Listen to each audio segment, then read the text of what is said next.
जय श्री राम। रामायण केवल एक महाकाव्य नहीं है, बल्कि सनातन धर्म की आत्मा है। इसके हर पात्र और हर घटना में गहरा संदेश छिपा है। माता सीता का वनवास एक अत्यंत करुण, प्रेरणात्मक और गहन भक्तिपूर्ण प्रसंग है। जब श्री राम ने जन कल्याण हेतु धर्म की मर्यादा निभाने के लिए सीता माता को वनवास का आदेश दिया, तब एक ऐसा आदर्श राजा, एक ऐसा आदर्श पति और एक ऐसी आदर्श नारी, तीनों की अग्नि परीक्षा सामने आई। अयोध्या नगरी रावण वध के बाद श्री राम और माता सीता के स्वागत में पुष्प वर्षा कर रही थी। हर घर दीपों से जगमगाया हुआ था। विजयी राम जब अयोध्या लौटे तो उनका स्वागत उस वीर की भांति हुआ जिसने धर्म की रक्षा हेतु महायुद्ध लड़ा हो। परंतु भीतर ही भीतर एक पीड़ा पल रही थी, जिसे केवल श्री राम जानते थे। माता सीता ने लंका से लौटते समय अग्नि परीक्षा दी थी, वह भी श्री राम के कहने पर नहीं, समाज के सामने अपने शुद्ध चरित्र को प्रमाणित करने हेतु। देवताओं ने स्वयं आकर उन्हें शुद्ध कहा। अग्निदेव ने उन्हें सम्मान सहित श्री राम को सौंपा था। परंतु समाज का एक वर्ग, वह जो केवल ब्राह्मण रूप से सोचता है, संतुष्ट नहीं हुआ। एक दिन श्री राम के दरबार में एक घटना घटी। एक धोबी अपनी पत्नी को दंड देता है, यह कहते हुए, मैं राम नहीं जो पराई स्त्री को अपने घर में रखूं। यह शब्द श्री राम के कानों में बाण के जैसे चुभी। वे व्याकुल हो उठे। उनके हृदय में धर्म, मर्यादा, समाज और पत्नी के प्रति कर्तव्य के बीच द्वंद्व छिड़ जाता है। वे सोचते हैं, मैं राजा हूँ, मेरा कर्तव्य है कि मैं अपने राज्य के हर प्रजा के विश्वास को बनाकर रखूं। यदि मेरी प्रजा को मेरी पत्नी के चरित्र पर संदेह है तो मैं स्वयं पर प्रश्न नहीं उठने दूंगा। परंतु मैं पति भी हूँ जो जानता है कि सीता निर्दोष है, पवित्र है, मेरी आत्मा है। इस द्वंद्व में श्री राम अकेले पड़ जाते हैं। उन्होंने गुरु, मंत्री, भाई किसी से सलाह नहीं ली। उन्होंने रात भर जागकर निर्णय लिया, एक निर्णय जो युगों तक उन्हें पीड़ा देगा। उन्होंने अपने अंदर की वेदना को छिपाकर अगली सुबह लक्ष्मण को बुलाया। लक्ष्मण जी, कल तुम सीता को लेकर गंगा पार वाल्मीकि ऋषि के आश्रम तक छोड़ आओ। बिना कुछ कहे लौट आना। लक्ष्मण स्तब्ध रह गए। वे श्री राम की आंखों में आंसू देखते रहे, पर आदेश टाल नहीं सकते थे। उनकी आत्मा कांप उठती है, पर वे चल पड़ते हैं। माता सीता गर्भवती थी। उनके हृदय में मातृत्व की मिठास थी और मन में श्री राम के साथ भविष्य की कल्पनाएं।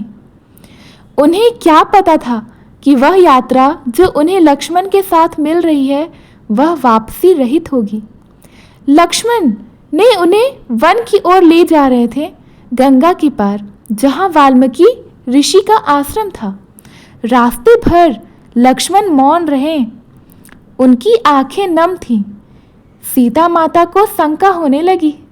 लक्ष्मण, क्या हुआ? क्यों मौन हो? कहाँ ले जा रहे हो मुझे? लक्ष्मण का गला भर आया। उन्होंने सिर झुका लिया। गंगा के तट पर पहुंचकर उन्होंने सीता माता को नम्र स्वर में कहा, माते, भ्राता राम का आदेश है, आपको यहाँ छोड़कर मुझे लौट जाना है। सीता स्तब्ध रह गई। उनके शरीर से जैसे प्राण निकल गए। उनके नेत्रों से अश्रुधारा बह चली, परंतु उन्होंने राम को दोष नहीं दिया। वे जानती थीं कि राम जी धर्म के पथिक हैं और यह निर्णय भी किसी बड़ी मर्यादा के लिए ही होगा। वे व्यथित थीं, पर क्रोधित नहीं। वे केवल यही कह सकी कि यदि राम का आदेश है तो वह भी मेरा पूजा ही है। मैं एक पत्नी हूँ और अब एक माँ बनने वाली हूँ। मैं इस वन को अपनी तपोभूमि बनाऊंगी।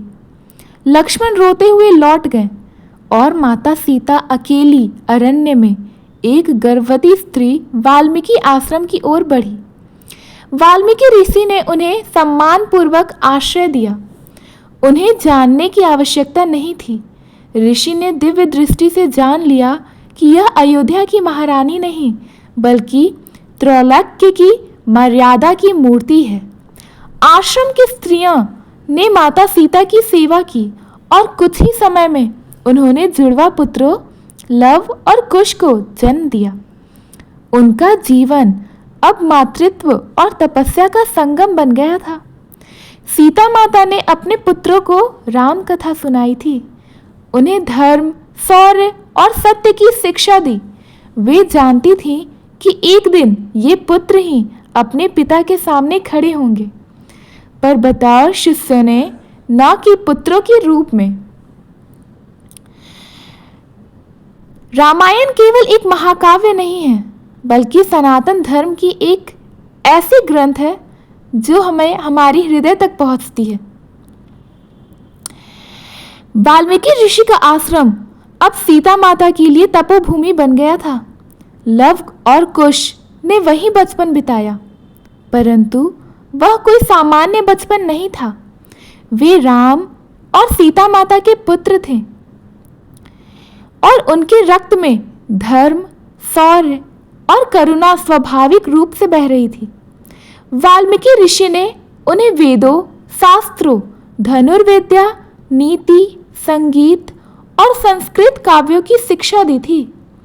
ऋषि ने स्वयं रामायण की रचना की थी, वह ग्रंथ जो त्रेता युग की सबसे बड़ी गाथा बन गया था। लव कुश को उन्होंने यह ग्रंथ कंठस्थ कराया था और दो बालकों की मधुर वाणी में जब रामायण के श्लोक गूंजते हैं तो वनवासी, ऋषि, पशु पक्षी तक स्थिर हो जाते हैं। इसी समय अयोध्या में एक भव्य अश्वमेघ यज्ञ की तैयारी हो रही थी। श्री राम को रजसूय यज्ञ के लिए अश्व छोड़ना था। यह यज्ञ तभी पूर्ण होता जब कोई राजा उस अश्व को पराजित न कर सके। अश्व की रक्षा भरत और शत्रुघ्न जैसे वीर कर रहे थे, परंतु उस घोड़े को वन में लव और कुश ने रोका। हम इस अश्व को आगे नहीं बढ़ने देंगे जब तक यह स्पष्ट न हो कि धर्म की स्थापना किसके हाथ में है। हम बालक हैं, पर हमारे प्रश्न गहरे हैं। जब भरत और शत्रुघ्न ने बालकों के अद्भुत बल और विवेक को देखा, वे स्तब्ध रह गए। अंततः यह समाचार अयोध्या पहुंचा और श्री राम ने स्वयं उन्हें आमंत्रित किया। ऐसे ज्ञान युक्त बालक यदि इस यज्ञ का भाग बनेंगे तो यह यज्ञ पवित्र हो जाएगा। लव कुश को अयोध्या लाया गया था। वहां हजारों की सभा में उन्होंने वाल्मीकि रचित रामायण का गायन किया था, जिसमें स्वयं राम जी का चरित्र, सीता माता का त्याग, लक्ष्मण जी की सेवा और रावण वध तक की कथा थी। जब राम ने उनकी वाणी सुनी, उनकी आंखों से अश्रु बह निकले। वह पहचान गए यह केवल कोई गायक बालक नहीं, यह उनके पुत्र हैं। पर उन्होंने सीधा प्रश्न नहीं किया। वे चाहते थे कि समाज स्वयं निर्णय करे। तभी वाल्मीकि ऋषि आए और बोले, राजन, ये वही बालक हैं जिन्हें तुमने वनवास के समय सीता के गर्भ से त्यागा था। ये लव और कुश हैं, तुम्हारे और सीता माता के पुत्र। सभा में मौन छा गया। राम की आंखों से अश्रुधारा बहने लगी। उन्होंने कहा, हे ऋषिवर, यह मेरे जीवन की सबसे बड़ी प्राप्ति है। मैं इनका स्वागत करता हूँ। अब केवल सीता की वापसी शेष है।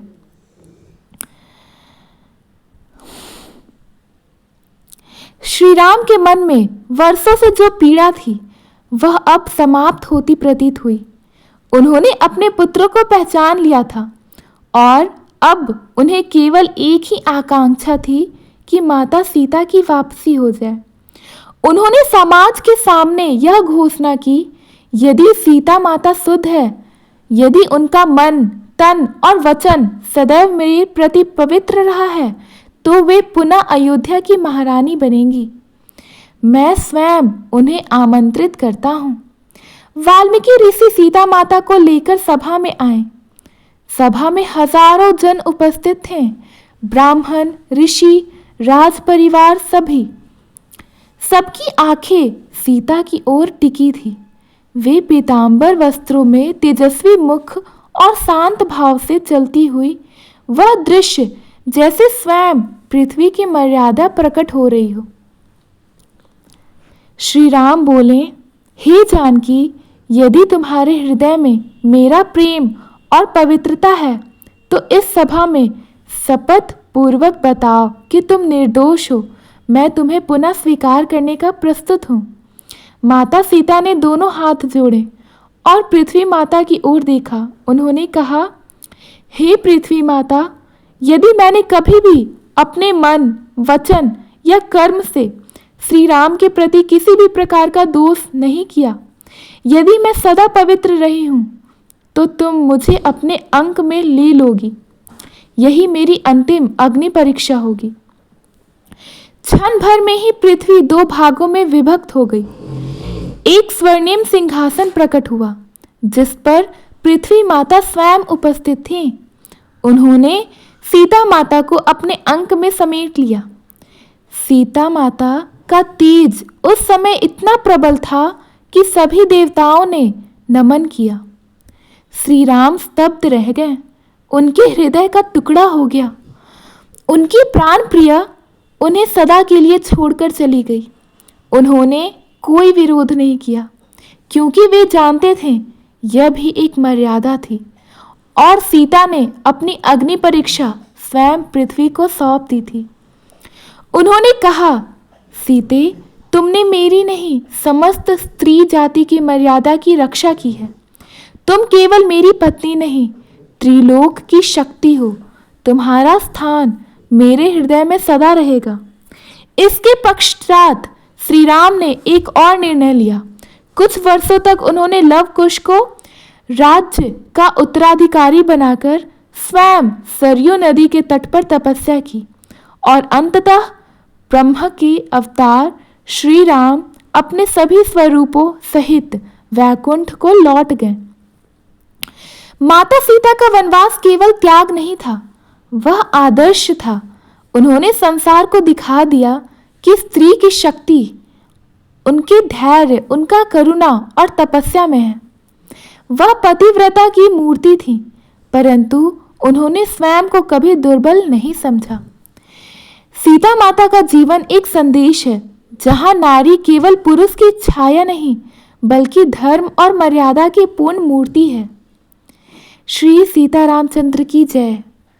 जय श्री राम। अगर आपको ये सीता माता की वनवास की कथा अच्छी लगी, समझ में आई, तो प्लीज़ हमारे वीडियो को लाइक करें, अपने फ्रेंड्स फैमिलीज़ के पास शेयर करें।